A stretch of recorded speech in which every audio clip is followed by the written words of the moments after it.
Eu acredito em milagres com cada átomo do meu ser. E eu espero que você acredite em milagres também. Sabe, você perde muito quando você não acredita em milagres. E é a coisa mais fácil do mundo. Acreditar que Deus fará um milagre para você. Quando você confiar nele com todo o seu coração. Por cada monte que eu tive que escalar. E por cada pedra que machucou os meus pés. Por todo o sangue, suor e a sujeira das tempestades ofuscantes. E do calor ardente. O meu coração canta, mas uma canção de gratidão, pois essas coisas foram o que me tornaram forte. Todos os sofrimentos e lágrimas, por toda a angústia e dor, pelos dias sombrios e anos infrutíferos, e pelas esperanças de que eu viverei em vão. Eu agradeço realmente, pois agora eu sei que essas foram as coisas que me ajudaram a crescer. Não são as coisas mais suaves da vida que estimulam a vontade do homem de lutar, mas terríveis adversidades e conflitos fazem o máximo para manter viva a vontade do homem. Os caminhos cobertos de rosas que os fracos percorrem, mas os corações corajosos se atrevem a escalar o precipício. Outro sábado, eu estava fisicamente exausta. Foi uma das semanas mais difíceis que eu passei na minha vida. Eu trabalhei tanto. E durante a semana, eu recebi ligações de igrejas, não apenas aqui dos Estados Unidos, mas havia uma carta de Tóquio perguntando se eu iria ministrar em Tóquio. Em apenas uma semana, eu recebi pelo menos 6 ligações da Inglaterra. E então chegou uma carta da Suécia. E o médico que entrou em contato comigo da Noruega, perguntando se eu iria pregar na Noruega. E então um empresário me perguntou se eu poderia ir a Berlim e pregar. Eu fiquei na cozinha, na minha casa. Eu estava sozinha lá. E eu olhei para cima e disse: "Ah, Pai Celestial, por que você demorou tanto? Por que você não deixou tudo isso acontecer quando eu era jovem? 16, com 17 anos de idade, 18. Eu nunca me cansava, nunca. Eu aceitei a Cristo quando eu tinha 14 anos de idade, na pequena igreja metodista em Concórdia, Missouri. E aqueles primeiros anos, os primeiros anos do meu ministério, em Idaho, nas pequenas igrejas do interior, em Emmett, em Viola, em Caldwell, em Idaho, eu nem precisava dormir. Nesses anos, nem ficava cansada. Eu encerrava um culto na pequena igreja metodista. Eu pegava um ônibus e ficava a noite toda. Eu nunca fechei meus olhos para dormir. Eu não me cansava. Era tanto desafiador e tão maravilhoso. E eu tive tanta vitalidade. E nesse outro sábado, quando eu olhei para cima e disse, e eu quis dizer com todo o meu coração quando eu disse: "Por que você esperou tanto tempo, Pai Celestial? Agora, os meus anos estão limitados. E é muito a ser feito. E agora são tempos em que eu fico cansada fisicamente. Você quer saber algo? Não houve uma voz audível falada. Ele não falou comigo de forma audível. Mas era tão real, como se ele tivesse falado de forma audível para mim. Eu senti a sua presença maravilhosa. E foi assim que eu soube que ele que disse: se eu permitisse que tudo isso acontecesse quando você tinha 16, 17, 18 anos de idade, você teria estragado tudo. Você teria estragado tudo. Eu era tão inexperiente. É claro que eu sentia que eu sabia de tudo. Todos nós nessa idade achamos isso. Eu achava que eu sabia todas as respostas. Me perguntem qualquer coisa. Eu tinha certeza absoluta de que eu sabia teologia. E naqueles primeiros anos, eu tive confiança o suficiente para escrever apenas um pequeno... Eu achei era um livreto de 18 ou 20 páginas. Toda a minha teologia estava nele. E agora eu gostaria de ler para você todos os livretos, porque eu estava tão errada em algumas das minhas ideias. Lembro de uma vez que eu lavei roupa em casa, na nossa casa.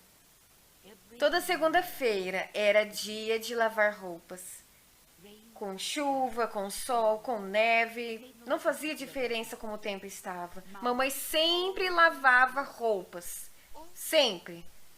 E eu assistia lavar roupas. Nós tínhamos um fogão no porão. E ela colocou uma caldeira em cima do fogão. Ela costumava ferver os lençóis, eu sabia disso. E as fronhas, eu sabia disso. E eu tomei por certo de que mamãe fervia tudo quando ela lavava as roupas. E nesta segunda-feira em específico, ela tinha acabado de colocar a água na caldeira que estava no fogão. Estava pronta para começar a lavar. O telefone tocou e pediram que mamãe fosse até a casa da tia Sophie. A tia Sophie, ela ficou seriamente doente. E ela me deixou em casa sozinha. E ela disse: agora, Catherine, não toque em nada. Eu voltarei o mais rápido possível. Talvez por apenas algumas horas. Mas não se meta em problemas. Claro, mamãe. Claro que eu não vou. Quantos anos eu tinha? Não tenho certeza. Não tenho certeza. Mas eu tinha toda a autoconfiança do mundo e quando mamãe saiu, eu disse: eu vou lavar as roupas. Eu vou surpreendê-la. Eu fui para o porão e fervi tudo. Não importava a cor. Não importava do que fosse. Foi tudo para a caldeira. Tudo. Tudo. Tudo que mamãe tinha no cesto de roupas. Eu fervi. Foi tão emocionante. Só de pensar quando ela chegasse em casa. Ela ficaria tão surpresa, tão emocionada. Eu sabia que ela chegaria em casa cansada e eu lavei as roupas. E ela chegou bem mais tarde naquela noite. Por volta das 10 horas, e eu esperei por ela. Eu pendurei todas as roupas no varal. E quando elas estavam secas, eu percebi que havia algumas manchinhas nas roupas brancas. Eu notei que alguma coisa tinha acontecido, mas eu não tinha muita certeza do que. Então, quando elas estavam todas secas, eu as coloquei de volta no cesto de roupas. As levei para dentro de casa. E esperei mamãe chegar. Eu sabia que ela ficaria tão emocionada. Eu sabia que ela ficaria emocionada. A lavagem foi feita. E quando ela entrou e deu uma olhada nas roupas arruinadas, eu nunca vou, enquanto eu viver, esquecer o olhar dela em seu rosto. E não passou muito tempo depois que eu descobri que eu tinha arruinado um lindo casaco branco de cashmere. Eu tinha fervido, eu tinha estragado uma das melhores roupas dela.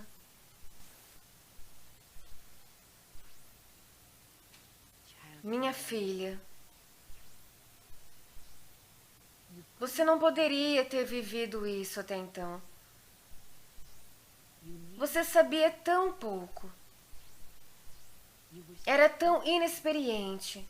E isso é verdade. Eu não tinha conhecimento naqueles primeiros anos. Bem como Paulo falava. Quando ele falou sobre a graça do Senhor Jesus Cristo. Eu não sabia nada sobre a graça do Senhor Jesus Cristo. E não se pode dar a ninguém mais do que já se experimentou. E lembre-se, Paulo não falava sobre aquela incomparável, maravilhosa graça do Senhor Jesus Cristo, até que ele também tivesse passado por algumas coisas. Tudo o que eu sabia era que eu tinha nascido de novo naquela pequena igreja metodista, naquela manhã de domingo, e que Jesus entrou no meu coração e perdoou os meus pecados. Eu sabia que os meus pecados foram perdoados.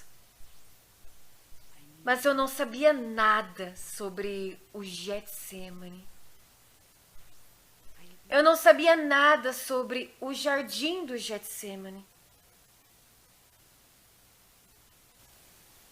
Eu não sabia nada sobre a noite que as estrelas pararam de brilhar. Eu não sabia de nada sobre as águas profundas. Eu não sabia nada sobre o que significa estar diante de uma sepultura aberta. Mas eu aprendi. Eu aprendi sobre aquelas águas profundas. Eu aprendi o que significa estar diante de um caixão aberto. E saber que o seu pai não estava mais lá.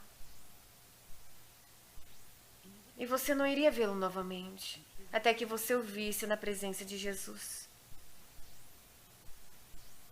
A graça do Senhor Jesus Cristo, a graça incomparável.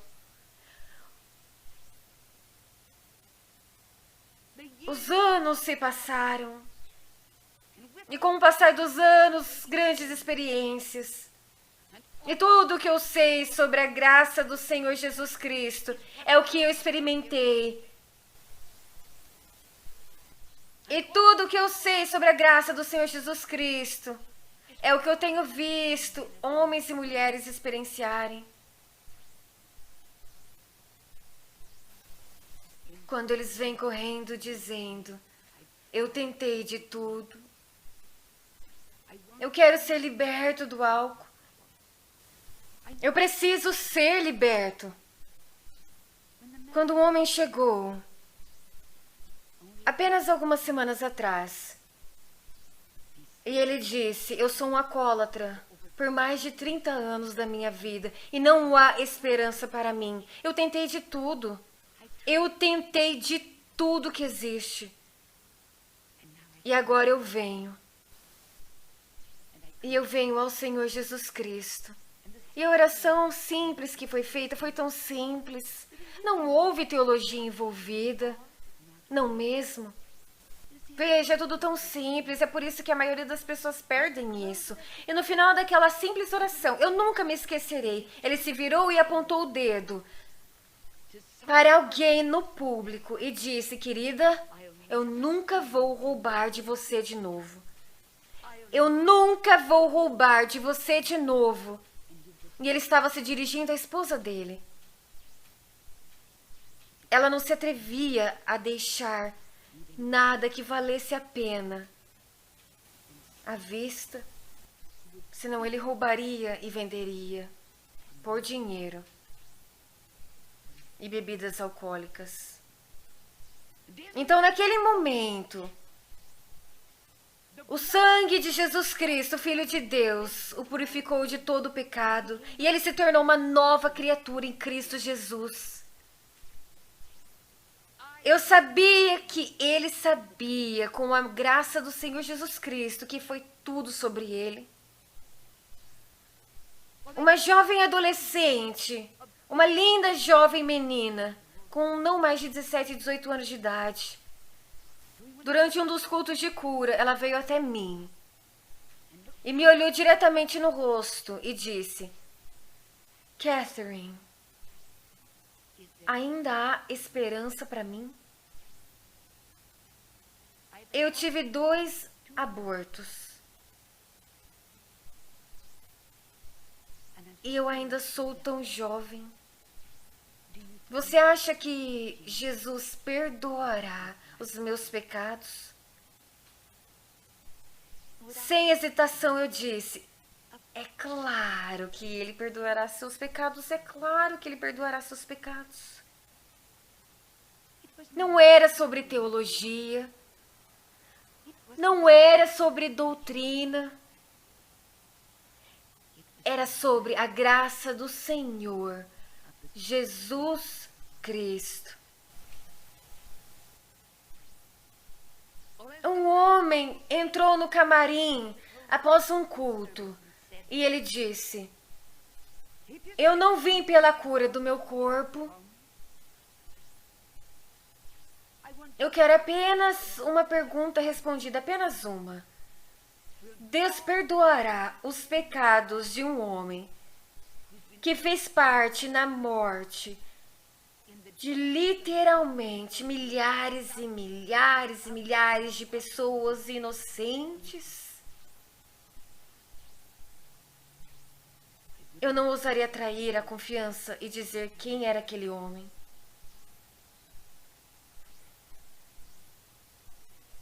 E ele olhou para mim diretamente no rosto. E naquele momento, eu peguei essa palavra preciosa, a palavra de Deus, e eu disse: Senhor, eu tenho apenas uma autoridade. E a mais alta autoridade no céu e na terra é a própria palavra de Deus.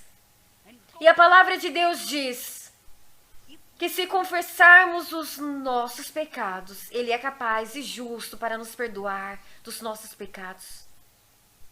Eu te dou a palavra dele, que se você confessar seus pecados, tão simples como uma criança, que à noite ora aquela oração: agora eu me deito para dormir, e eu peço a Deus para guardar a minha alma.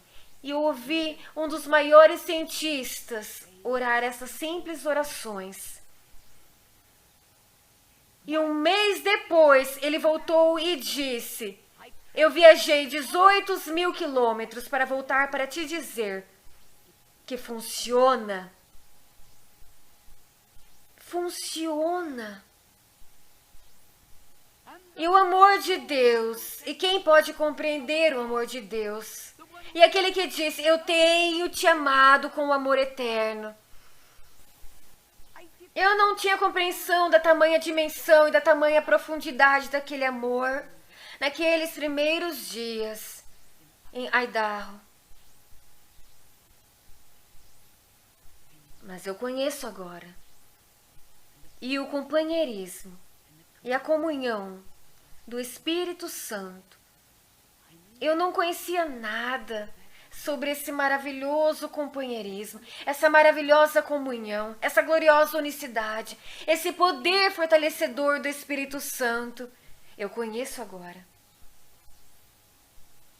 Eu não consigo ainda lavar muito bem.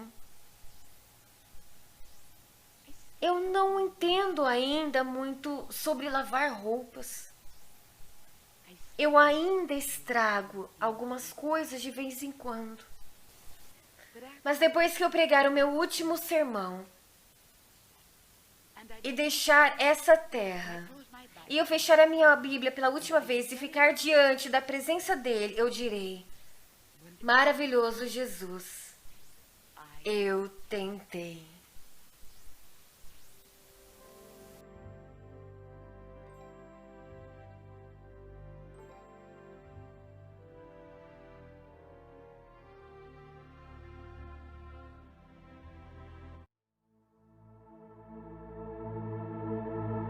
Levanto os meus olhos para os montes e pergunto: de onde me vem o socorro?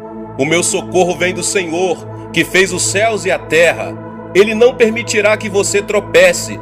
O seu protetor se manterá alerta. Sim, o protetor de Israel não dormirá. Ele está sempre alerta.